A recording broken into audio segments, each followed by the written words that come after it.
Today we got a really big lesson. It's packed full of stuff. Okay, medians, altitudes of triangles, and mid-segments of triangles. EQ is how do we find the balancing point in the interior of any triangle, or the properties of the triangle, whose vertices are the midpoints of the three sides of a triangle. The learning goal is to try and apply properties of medians and altitudes of triangles, and then prove and use properties of triangle mid-segments. We're going to be talking about medians, centroids, and mid-segments. Okay?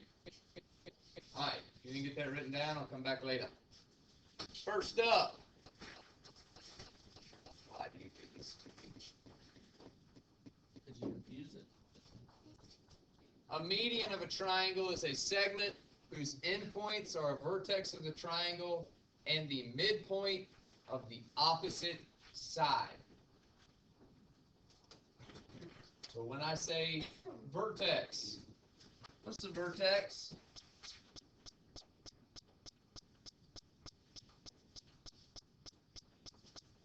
What's the vertex, guys?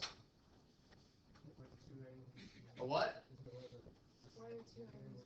What? Two angles. Two segments meet and they form a what? Point. An angle. Two segments. J1. Vertex. A line. A line segment or ray meeting another line segment or ray forms an angle. We call that the vertex. Okay? Coincidentally, what's the midpoint? The middle, right? So this one's pretty easy. Medians are really easy. Here's why. Real simple. You go from an angle to the midpoint on the opposite side of the angle. Start with an angle, go to the midpoint or middle of the opposite side. In this case, D is halfway between A and B. So if I go and start at the opposite angle, which is angle C, and connect C to D, I would have a median. How many medians are there in every triangle? 3. Because how many sides are there in every triangle? And how many angles are there in every triangle? So each side has a midpoint, correct? And if I connect the 3 midpoints to the 3 angles opposite them, I got 3 medians. Right with me? Alright. Any other questions? Anybody need more time to write that down? 3, 2, 1. Perfect. Well, guys, when the medians meet together, we call that the centroid. Okay? The point of concurrency of the medians of a triangle is called the centroid of the triangle. Okay? Anybody know what concurrency is? Yes, you do. Take your hands. Go like this. That's concurrency. Yeah, where they meet together, okay? Where they're intersecting. The point where the 3 medians intersect. Not 1, not 2, but all 3 intersect at the same point. Centroid's always inside the triangle, and the centroid is also called the center of gravity, because it's the point where a triangular region will balance. Okay? Then we have this thing called the centroid theorem. Here's what it says. The centroid of a triangle is located 2/3 of the distance from each vertex, aka angle, to the midpoint of the opposite side. Right? Centroid theorem can be a little confusing, so we're going to be working on it today. 2/3 the distance. Centroids are 2/3 the distance from whatever angle I started to the midpoint of the opposite side. Come back if you need it. Here we go. In triangle LMN, R to L, which is right here, R to L is 21. A total of 21. Point S is the centroid. Find L to S. Take your calculator out. If the entire length of your median is 21, type 21 times 2/3. 21 times 2/3. What is it? 14. Okay? Okay? Wow. Yes, ma'am. Why is what? It's a different problem. Yep. Alright? Coincidentally, if the whole thing's 21 and L to S is 14, how much is R to S? No! 7. Line segments, right? You gotta add it up. It's alright, Baloo. I set you up, man. 14 plus 7 is 21, right? I told you, centroids, it's a little weird, right? We've done congruency so much, you want to sit there and say, 14, they're all equal. But it's kind of strange, okay? It's kind of strange. All right? What's up, Ransom? If R to L is 21, does that make E to N 21? Nope. Sure doesn't. Sure doesn't. We're going to get to that later, okay? All right? This is called something else. Any questions on that right now? Good. So, where does SQ come into play? How about the next problem? Okay? If SQ is 4, how far is into Q? Well, there's a long, let me tell you right now, there's a long way to do it, which none of you are going to want to do, and then there's a short way to do it. So let's talk about the long way first. Great. The long way first. All right? Here we go. Long way's common sense. N to S is 2/3 of the total distance of N to Q. Okay? Alright? NS plus SQ equals NQ. Alright? So think about this. If 2/3 of NQ is NS, and if SQ is the remaining third, then 2/3 of NQ plus SQ equals NQ. Now, if you ain't confused about that, I don't know how you're going. All right? Okay, check it out. How am I going to solve for SQ? Well, here we go. I'm going to take 2/3. This is just like saying this, guys. If you were trying to solve for Y, you go back. I'm going to take you back to last year. If you didn't do it, shame. Ask for your money back. All right? If I subtract 2/3 from both sides, 2/3 x from both sides, what's left over here? What's understood to be right here? 1, right? If I have 1 whole and I subtract 2/3, what's left? 1/3, right? So that means y would be 1/3 of x, right? Holy smokes, he's teaching me algebra. You can't do that. This is geometry. Now then, right? Same principle, same algebraic principle. We're just applying it with a line segment here. Okay? If I substitute 4 in right here, I get 4 equals 1/3 of x. Multiply both sides by 3, I get 12. Who liked the long way? Oh, good. Here's the short way. N to S is 2/3 the total distance, right? Y'all are hearing this centroid thing over and over again, right? This is 2/3. S to Q then is how much of the whole thing? It's 1/3, right? It's the remaining third, correct? So 4 is 1/3 of NQ. See how I did that? 4 equals 1/3 of NQ. How do I get rid of this fraction? You could do the division. You could divide both sides by 1/3. What's the easier thing? Flip it.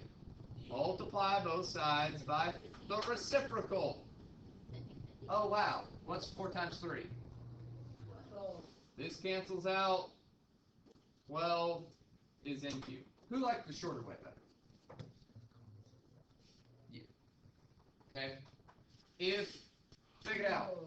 If the whole thing's 12, 1/3 of it is 4, what's n to s? That's 8. Yeah. How'd we get that? Because it's 2/3 of 12.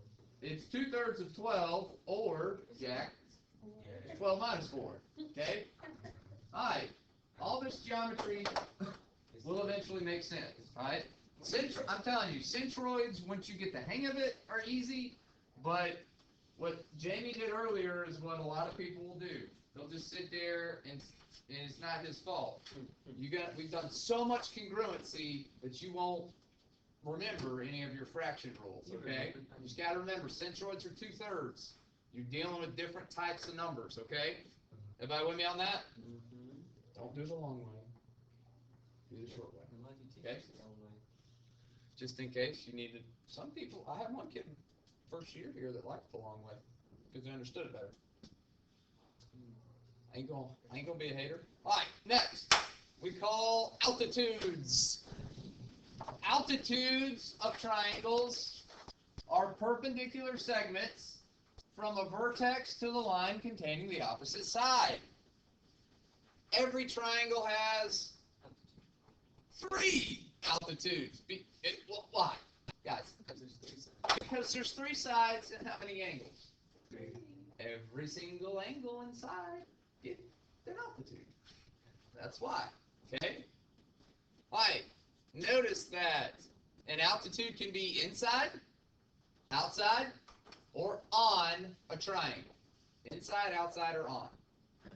Okay? Another word for the altitude is height. So when we find the area of a triangle and we're multiplying base times height, we could also say base times altitude. But since they didn't teach you that in 4th grade, we just use height. Maybe they did. Give Miss Johnson a good note. Is that right? I don't even know what 4th grade teacher was. Height. Altitudes.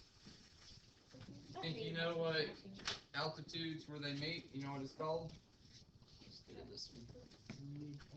Do what? Midpoint? Nope. This is the word midpoint. Centroid? Nope. No, the medians meet at a centroid. Where do altitudes meet up? It's the coolest word we're going to have all year. Height. It makes geometry sound really, really nerdy. Nope. That's second favorite word. Okay? The altitudes meet at the orthocenter. See, those are really cool. Alright, alright. Alright. The point of concurrency of altitudes is called the orthocenter. Sounds like it did. Yeah, orthocenter. Okay? So, the point of concurrency, and you can just make a little note here, it says, of the altitudes is called the orthocenter of the triangle. Okay? Alright, so medians meet at centroids, altitudes meet at orthocenters. 3 medians, 1 centroid. Everybody understand that? Everybody got that? 3 medians, 1 centroid, right? Because there's only one place where all 3 of them meet together. Okay? 3 altitudes, 1 orthocenter. Centroid, always inside the triangle. orthocenter, inside, outside, or even on the sides of the triangle. Everybody got me on that? Okay. Luckily, beyond that, ain't too much to do. Okay. We got one more thing about mid segments, and that's going to take a second. But how do we find what we call the perpendicular slope of a side of a triangle?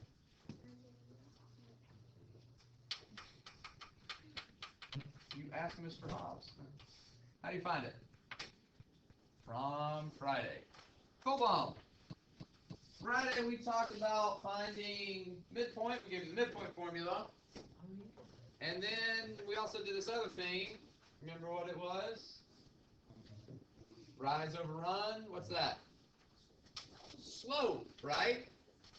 And what we said was, once we find the slope of a segment, we can go to the midpoint and take the opposite reciprocal slope, and I will get the perpendicular line.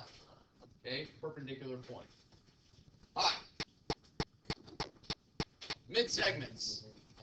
The mid segment of a triangle. A mid segment of a triangle is a segment that joins the midpoints of two sides of the triangle. Hey, guess what? How many sides are on a triangle? 3. So every triangle has how many mid segments? 3. Yay! See how easy it was? Okay? 3 medians, 3 altitudes, 3 mid segments. 3 medians, all that. 3 medians meet at a centroid, 1 centroid. 3 altitudes meet at an orthocenter. 3 mid segments never meet. Right? Doesn't make sense, would it? It would never make sense for these 3 lines to meet. But they do form a cool little triangle in the middle of the triangle, and then they, you know, that's cool. Okay. All right. We call that a mid-segment triangle. Okay. Notice mid segments. It should make sense. There should be a word that goes with this that's second nature to you. Mid segments are in the middle, right? I'm joining the middle of 2 sides of the triangle. Gonna be a whole lot of concurrency. Eh? Yeah? Uh-huh. Okay. All right, whole lot of concurrency here. In addition to them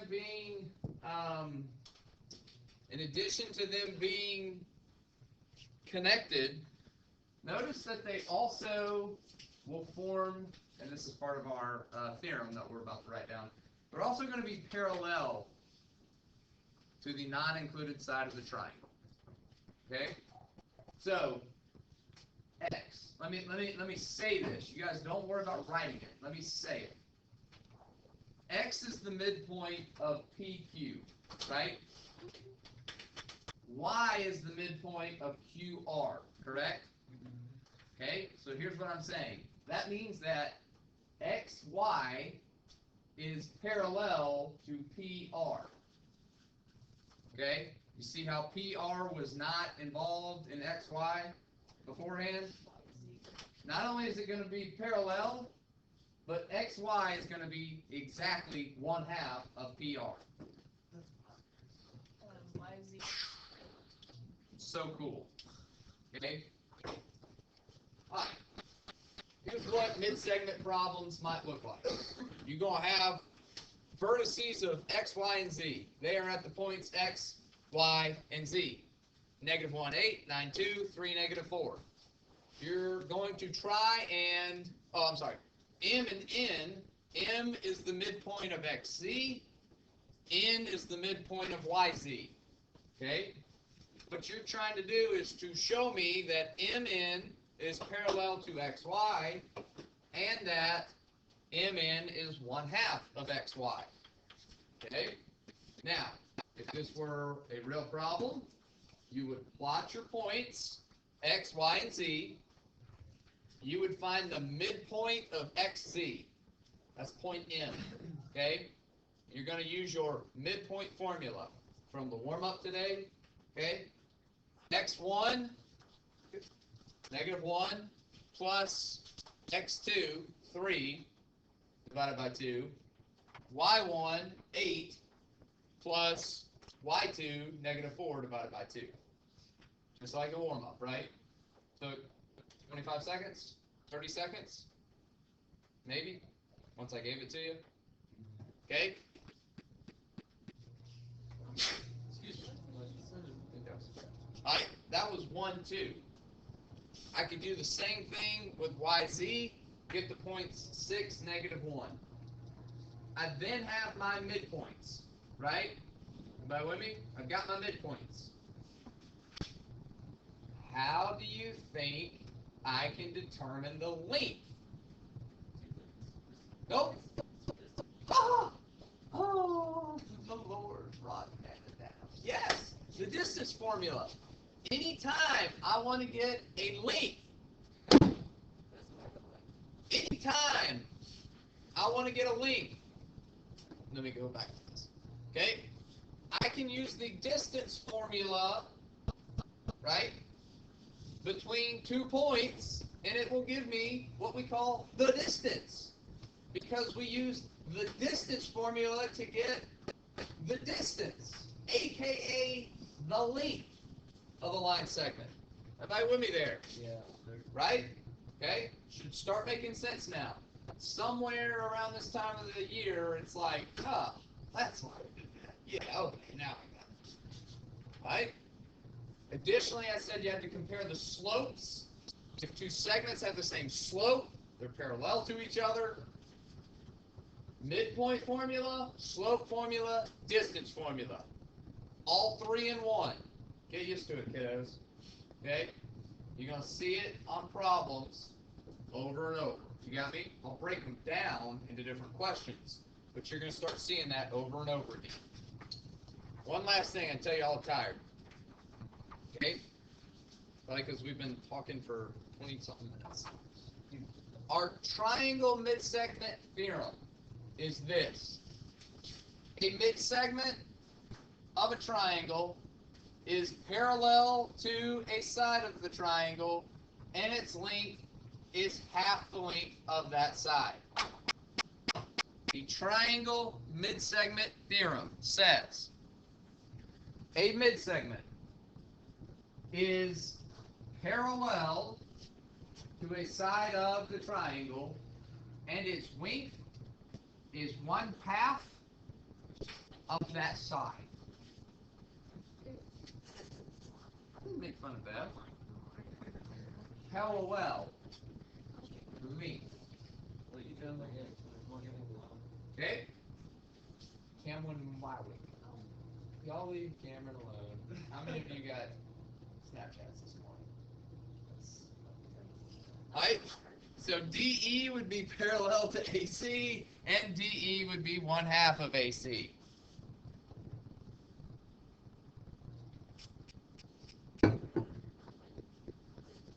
Randy. DE is the mid-segment of AC. It's parallel, and it's 1/2 of AC, right? AC is 12. How much is DE? Wow. What'd you say? What'd you do? Eh? Yeah, you just took half of 12, right? Can you go the other way with it? DE is now 9. What is AC? Okay, so Randy's doing math in his head. See if y'all can do these. I was trying that. Oh, I'll come back to you. Okay? Find each measure. Randy, what's the measure of BD? It's the mid-segment of AE. It's 17. What do I do to 17? Half it, right? So I get 8.5, correct? Right? See how you do with these. Take a couple minutes. I tell you what, you'll do 1, Holly Wynn. You'll do 2. You'll do 3. Okay? 1, 2, and 3. Holly Wynn, ED is a mid-segment. ED, so E is the midpoint of BA, and D is the midpoint of AC, so when I connect them, I form a mid-segment. ED is parallel to BC. If BC is 20, how much is E to D? 10, because it's 1/2, right? Robinson. Right? I always get you and the other Robinson confused. And Roberts, yes. It's not fair what they did to me. Alright? AB. It's not a mid-segment, is it? No. It's the side of the triangle. Well, gee. What'd you get for that? Confused, right? You got to think about this. Here's the side of the triangle. It's kind of going, vertically, right? There's only one other line on this triangle that's going vertically, and that's F to D. Okay? And the relationship is parallel, and it's 1/2. Or, if I reverse that, it's going to be twice, right? So what's your new answer? Yeah, it's 14, okay? If I understand how I'm getting 14 out of that. E to D is the mid-segment, right? E to D is the mid-segment that's running parallel with BA, okay? That means that BA is twice the measure of E to D. Ransom. What's BFE, man? Go with 44. You're going to go with 44, which is right. Can you tell me why?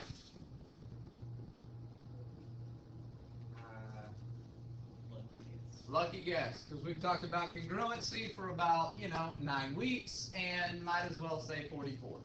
You're either going to go with 44 or, 156? 136? All right, you ready for why? This one's pretty tough. Oh my gosh! Get that man his degree. Yeah, they're corresponding, okay? EF is parallel with AC, right? So far so good, right? BC cuts those parallel lines in half, eh? Yeah. E. Here's angle 44, right? I just go to this little dot, which is right there, makes them corresponding angles. Okay?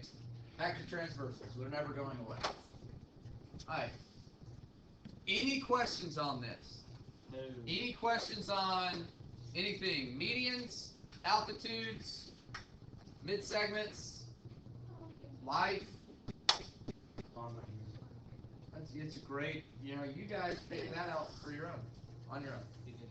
I think part of this is figuring out why are you here? Because your parents make you, or because you really want to make something of yourself? All right.